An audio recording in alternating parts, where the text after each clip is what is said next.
అంటే హిందూ దేశంలో దాడులు అని మీరు అంటున్నారు కదా సార్, నిజంగా దాడులు జరిగితే ఈరోజు లవ్ జిహాద్ అనేది వచ్చేది కాదనుకుంటా కదా సార్. ఈ లవ్ జిహాదు ఇవన్నీ కూడా కల్పనలే.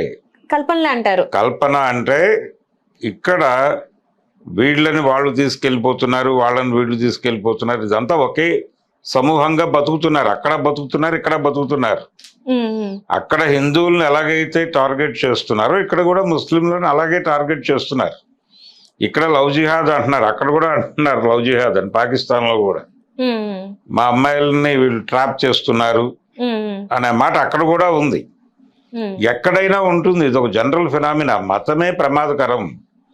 అంటే మతం అనేది దానికి ఒక ప్రయోజనం ఉంటుంది.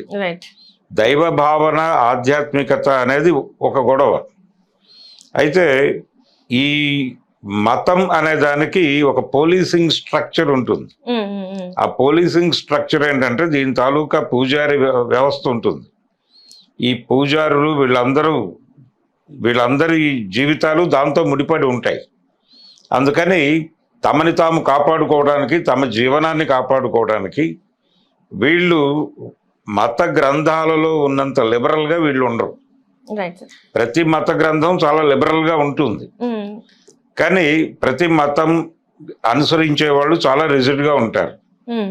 పక్క మతాన్ని కించపరచకుండా వీళ్ళ మాట నడవదు. మనం ఇక్కడ చాలా మందిని చూస్తున్నాం.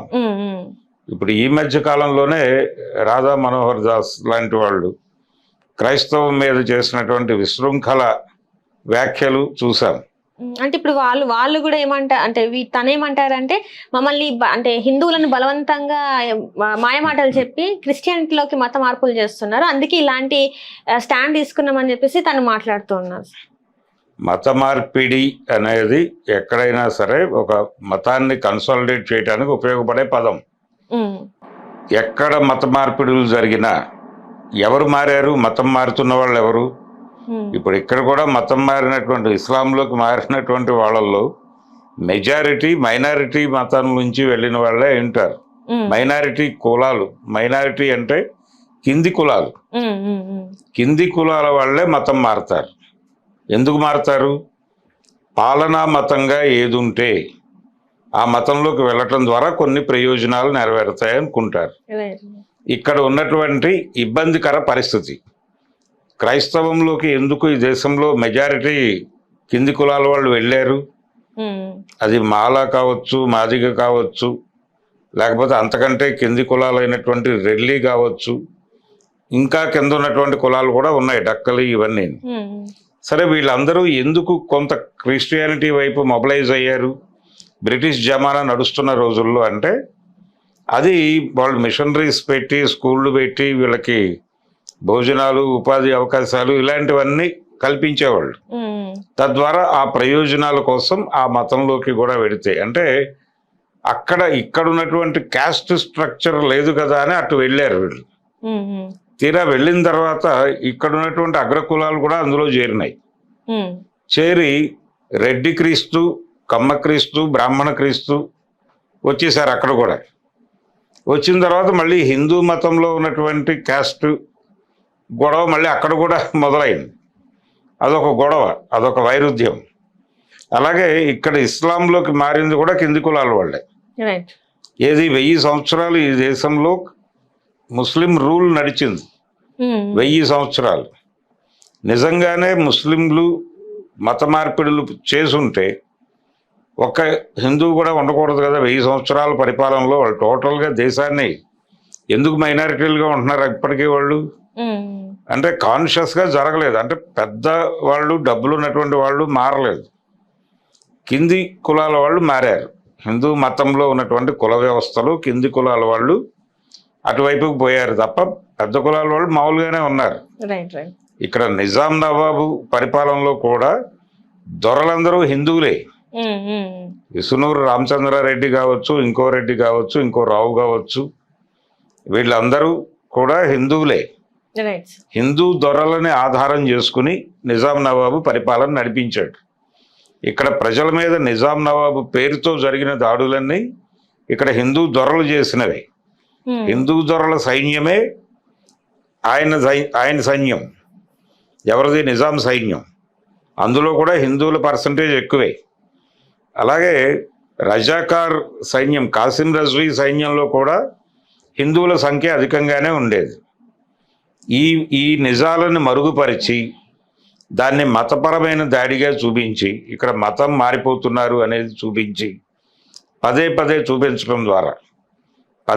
చూపించడం ద్వారా ఈ దేశంలో మెజారిటీ మతం ప్రమాదంలో ఉంది అనేది ఎస్టాబ్లిష్ చేయడానికి వీళ్ళంత కష్టపడుతున్నారు. బంగ్లాదేశ్లో హిందూ మతం నుంచి ఇస్లాంకి ప్రమాదం ఉంది అనేది ఎస్టాబ్లిష్ చేయటం అనే కార్యక్రమం అక్కడ చేస్తారు కదా. అక్కడ కూడా ఇలాంటి గురువులే ఉంటారు కదా అక్కడ. సో ఎవరి ప్రయత్నాలు వాళ్ళు చేస్తున్నారు. కాబట్టి మతం అనేది ఎక్కడున్నా కానీ ప్రమాదమే. అంటే సెక్యులరిజం మీద కూడా విమర్శ ఉంది. అంటే సెక్యులరిజం అంటే మతం అనేది ఒక పిచ్చి అనుకుంటే సెక్యులరిస్ట్ స్టేట్ని పిచ్చాసుపత్రి అనుకోవాల్సి వస్తుంది.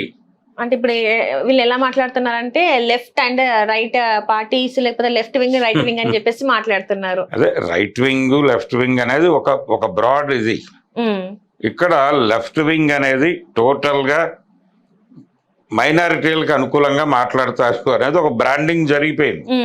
ఇప్పుడు మహాత్మా గాంధీ మీద ఎలాగైతే బ్రాండింగ్ జరిగిందని చెప్పారో అలాగే ఇప్పుడు లెఫ్ట్ మీద కూడా బ్రాండింగ్ జరుగుతోంది. ఇప్పుడు దేవుడి పేరుతోనో మతం పేరుతోనో జరిగేటువంటి దాడుల్ని ఎవరూ భుజాన వేసుకోరు. ఎందుకు వేసుకోరు? మతం అనే దానికి ఆ ఇబ్బందికర పరిస్థితి ఉంటుంది. కానీ ఇప్పుడు ఇక్కడ క్రైస్తవ ఆ రోజుల్లో దారాసింగ్ అనేవాడు అక్కడ ఒరిస్సాలో ఒక క్రైస్తవ ఫాదర్ కుటుంబాన్ని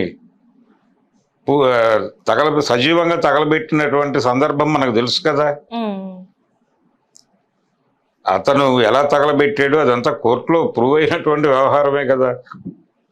మరి ఆ సందర్భంగా వీళ్ళందరూ మాట్లాడారా? ఇప్పుడు బంగ్లాదేశ్లో జరిగినటువంటి దారుణం గురించి మాట్లాడుతున్న వాళ్ళు ఇక్కడ దారాసింగ్, పీటర్ స్టైన్స్ అనుకుంటా ఆయన మీద ఆయన కుటుంబం మీద జరిగినటువంటి దాడి గురించి వీళ్ళు ఎవరైనా సీరియస్ గా మాట్లాడారా? ఘర్షణ పడ్డారా? ఇక్కడ అంటే ప్రపంచంలో ఎక్కడైనా సరే ఏ మతపరమైనటువంటి దాడి జరిగినా ఖండించేటువంటి పరిస్థితి ఉండాలి ఎవరికైనా.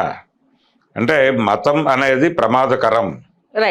మతం అనేది ఒక అంటే ఇప్పుడు మనుషులు వాళ్ళు ఫిజికల్ కష్టాల్లో నుంచి యునైట్ కావటం వేరు, కానీ భావాత్మకమైనటువంటి ఆవేశాన్ని వాళ్ళల్లో రేపి వాళ్ళందరినీ కన్సాలిడేట్ చేయటం అనేది ప్రమాదకరం. ఇప్పుడు స్వర్గం నరకం అనేటువంటి రెండు పదాలు అవి ఉన్నాయో లేదో ఎవరు చూసుండ్రు, కానీ ఆ రెండిటి మీద బోల్డ్ వ్యాపారం జరుగుతోంది ప్రపంచవ్యాప్తంగా. ఇదంతా కూడా మతపరమైన వ్యాపారం లింక్ అయ్యి ఉంది దీనిలో, ఈ భావజాలాన్ని పంపిణీ చేయటంలో. బోల్డ్ లిటరేచర్ అచ్చవుతుంది. పుణ్యం, మీరు స్వర్గానికి వెళ్ళాలంటే ఏం చేయాలని ఓ పుస్తకం ఉండదు, కొంచెం చదివేస్తూ ఉంటారు జనాలు. ఆ స్వర్గం చూసిన వాళ్ళు ఎవరూ లేరు, ఎవరి నేరేటివ్ వాళ్ళది. నరకం చూసిన వాళ్ళు ఎవరూ లేరు.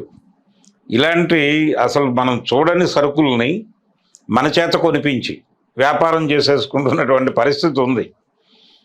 దీంతో మనుషుల బుర్రల్ని కంట్రోల్ చేయటం కూడా చాలా ఈజీ. ఒక చోట కూర్చుని ఒక చిన్న మాట చెప్పేసి దాని ద్వారా రెచ్చగొట్టచ్చు. ఇప్పుడు బంగ్లాదేశ్లో మన హిందువుని చంపేశారు కాబట్టి మనం ఇమ్మీడియట్గా కన్సాలిడేట్ అయిపోయి కుదిరితే రాత్రికి మనం పగ తీర్చుకోవాలి, ఇక్కడ కూడా ఒక ఇద్దరు ముస్లింలని కొట్టండి అంటే ఏమిటి పరిస్థితి? అలాంటివి జరిగినాయి ఈ దేశంలో. దానికి ఎక్కడి దాకానో ఉదాహరణ కోసం వెళ్ళక్కర్లేదు. ఇక్కడ సికింద్రాబాద్లోనే మల్కాజ్గిరి ఏరియాలో ఈ 90 దశకం ప్రారంభంలో ఒక మసీదు మీద దాడి జరిగింది. కొంతమంది హిందూ యువకులు, అంటే వాళ్ళు అప్పటికి రెగ్యులర్గా రాష్ట్రీయ స్వయం సేవక సంఘ్ జరిపేటువంటి శాఖకి వెళ్ళేవాళ్ళు. అయితే ఆ శాఖ నిర్వహిస్తున్న వాళ్ళకు కూడా తెలియకుండా రహస్యంగా వీళ్ళు చేశారు ఆ పని. వాళ్ళందరూ కూడా చదువుకుంటున్న కుర్రాళ్ళే, స్టూడెంట్స్. వాళ్ళు బాబ్రీ మసీదు కోల్చడానికి మనకు అవకాశం దొరకటం లేదు, ప్రభుత్వాలు అలౌ చేయట్లేదు. కాబట్టి ఆ ఆగ్రహాన్ని మనం ఎక్కడో చోట వ్యక్తం చేయాలి, దేశవ్యాప్తంగా వ్యక్తం చేస్తే అప్పుడు ప్రభుత్వాలు ఈ గొడవ ఆపడం కోసం దాన్ని మనకు అప్పచెప్పేస్తుంది అని ఒక విచిత్రమైన ఆలోచన చేశారు వీళ్ళందరూ, ఈ కుర్రాళ్ళు. తెలంగాణలో రకరకాల ప్రాంతాల్లో పాలిటెక్నిక్ చదువుతున్న పిల్లలు వీళ్ళందరూ ఇన్వాల్వ్ అయ్యి కలిసి ఒక అర్ధరాత్రి పూట ఒక సెకండ్ షో సినిమా చూసి, శ్రీదేవి థియేటర్ ఉంది అక్కడ, అందులో సెకండ్ షో చూసి ఆల్ఫా హోటల్లో టీలు తాగి 3 ఆ ప్రాంతాల్లో వెళ్ళి ఆ మసీద్ మీద అటాక్ చేశారు. పగలు కొట్టడం వాళ్ళ ప్రోగ్రాం. ఇది ఒక ఇష్యూ కావాలి. ఇలాంటి ఇష్యూస్ చాలా అయితే అప్పుడు ప్రభుత్వం స్పందిస్తుంది అనేది వాళ్ళ పొలిటికల్ మోటో. పొలిటికల్ అని కూడా అనలేము, అదొక మతోన్మాదమైనటువంటి నిర్ణయమే. ఈ నిర్ణయంలో భాగంగా మసీద్ మీద దాడి చేస్తే అందులో చిన్న గురువు అని ఒకడు ఉంటాడు, రోజు అక్కడ పడుకుంటారు ప్రతి మసీదులో. అతను లేచి ఏమిటి అన్నాడు, అతన్ని కొట్టారు, అతను చచ్చిపోయాడు. ఆ చుట్టుపక్కల ఇళ్లలో ఉన్నటువంటి హిందువులే లేచి పట్టుకున్నారు. తర్వాత వాళ్ళు కేసు లేకుండా బయటకు వచ్చారు. వాళ్ళేం నెగిటివ్ సాక్ష్యాలు ఏం చెప్పలేదు. సో బండారు దత్తాత్రేయ గారి నాయకత్వంలో ఆ కేసు పక్కదారి పట్టి వాళ్ళు హ్యాపీగా రిలీజ్ అయిపోయి కేసు కొట్టించేసుకున్నారు. ఇప్పుడు వారి వారి రెస్పెక్టెడ్ ఏరియాల్లో వాళ్ళు బతుకుతున్నారు. రియల్ ఎస్టేట్ ఇలాంటి వ్యాపారాల్లో ఉన్నారు అప్పుడు. ఇలాంటివి అనేక సంఘటనలు మన మధ్య జరిగినటువంటి పరిస్థితి ఉంది. సో మతం అనేది చాలా ప్రమాదకరమైనటువంటి వస్తువు. మతోన్మాదం అనేది ప్రతి చోట ఉంటుంది. మైనారిటీ మతాల మీద దాడి జరుగుతుంది. దాన్ని చూసే ఇప్పుడు బంగ్లాదేశ్లో జరిగిన హత్యకి ఊగిపోయి ఆవేశంతో రెచ్చగొట్టడం అనేది కరెక్ట్ కాదు. ఇక్కడ ఉన్నటువంటి మెజారిటీ మతం, అక్కడ మైనారిటీ మతం. అక్కడ జరిగిన దాడి గురించి ఇక్కడ చెప్పి ఇక్కడ హిందువులను రెచ్చగొట్టడం అనేది తప్పు. జరిగితే ఇక్కడ ఉన్నటువంటి ముస్లిం సమాజం భయంతో వణికిపోయి వాళ్ళు ఇంకేదైనా చర్యకి పాల్పడే ప్రమాదం ఉంది. అందుకని సాధ్యమైనంత వరకు ఇలాంటి సంఘటనలకి సంయమనంతో, మహాత్మా గాంధీ ఆ రోజున చెప్పింది అదే. ఆయనని ఇప్పుడు ఆయన మీద విపరీతమైన దాడి జరుగుతోంది. గాంధీని ఎట్టి పరిస్థితుల్లోనూ ఈ దేశ చరిత్రలో నుంచి చెరిపేయడం కోసం రకరకాల ప్రయత్నాలు జరుగుతున్నాయి. ఆ ప్రయత్నాల్లో భాగంగానే ఈ మధ్య కూడా ఒక పథకానికి ఆయన పేరు తీసేయటం చూసాం మనం. ఇది గ్రామీణ ఉపాధి పథకానికి ఆయన పేరు తీసేశారు. నెమ్మదిగా నోట్ల మీద కూడా ఆయన బొమ్మ తీసేసే ఛాన్స్ ఉంది. ఈ జాతిపిత లాంటి పదాలు కూడా నెమ్మదిగా రద్దయిపోయేటువంటి అవకాశాలు కనిపిస్తూ ఉన్నాయి. సో ఒక సెక్యులర్ ఫోర్స్గా ఎమర్జ్ అయినటువంటి వాళ్ళందరినీ మీద కూడా ఇక్కడ దాడి జరుగుతోంది. వాళ్ళని అంటే జాతీయవాదం అనే బెత్తం పట్టుకుని కొట్టేస్తున్నారు వీళ్ళందరినీ.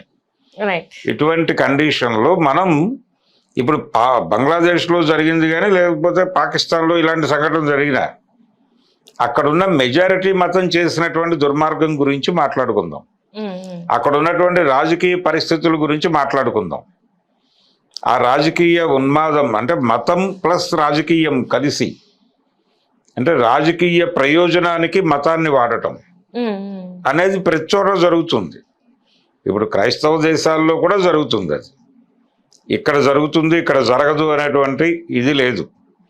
ప్రతి చోట మతం పేరుతోనో, కులం పేరుతోనో, జాతి పేరుతోనో మెజారిటీ జనాల్ని తమ వెనకాల కట్టేసుకోవాలనే ప్రయత్నం ప్రతి ఒక్కరూ చేస్తారు.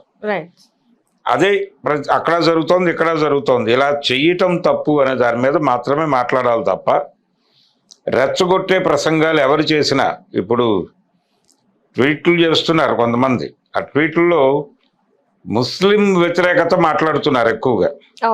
ఇది ప్రమాదం. ఇది ముస్లిం వ్యతిరేకత కాదు. ఒక చోట ఒక మెజారిటీ మతం మైనారిటీ మతం మీద జరిగినటువంటి దాడిగానే చూద్దాం.